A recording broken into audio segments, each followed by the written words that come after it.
আসসালামু আলাইকুম রহমতুল্লাহি ওয়া বারাকাতুহু।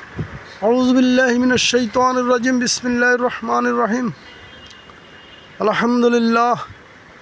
শানবাগ উপজেলার বন্যা কবলিত এলাকার মানুষের জন্য সুখবর, পানি কমতেছে ইনশাল্লাহ আল্লাহর মেহেরবানিতে। এখন গতকাল একটা ঘটনা এলাকায় ঘটে গেছে, আমাদের দক্ষিণ গরুঘাটায় ডাকাইতে হায়না দিছে।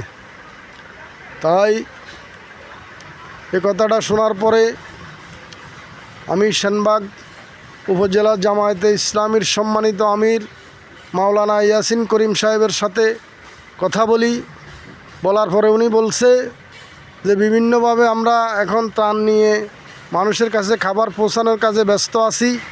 আপনারা সবাই ঐক্যবদ্ধভাবে এটা প্রতিহত করেন এবং কি আপনারা প্রয়োজনে একটা লিস্ট করেন, কারণ এগুলা এলাকার বাহিরের কোনো চোর না, এগুলা এলাকার চোর। কারণ চোর ডাকাত আসার পরে চিল্লাচিল্লি করলে এরা কোথায় পালিয়ে যায়, এত সহজে কিভাবে তারা চলে যায়।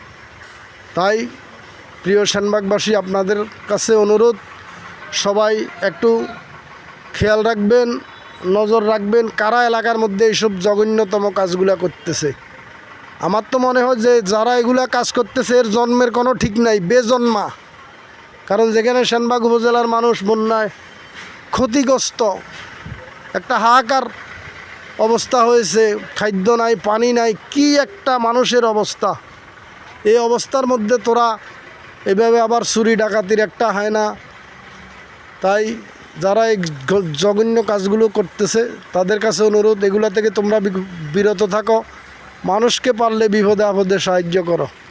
তাই আপনারা সবাই ঐক্যবদ্ধভাবে এটা প্রতিহত করবেন এবং কি প্রয়োজনে এটা লিস্ট করবেন। জামায়াতে আমিরের সাথে আমি কথা বলেছি, উনি বলছে যে কি এটা আপনারা লিস্ট করেন, প্রয়োজনে আমি আইনানুগ ব্যবস্থা নেব।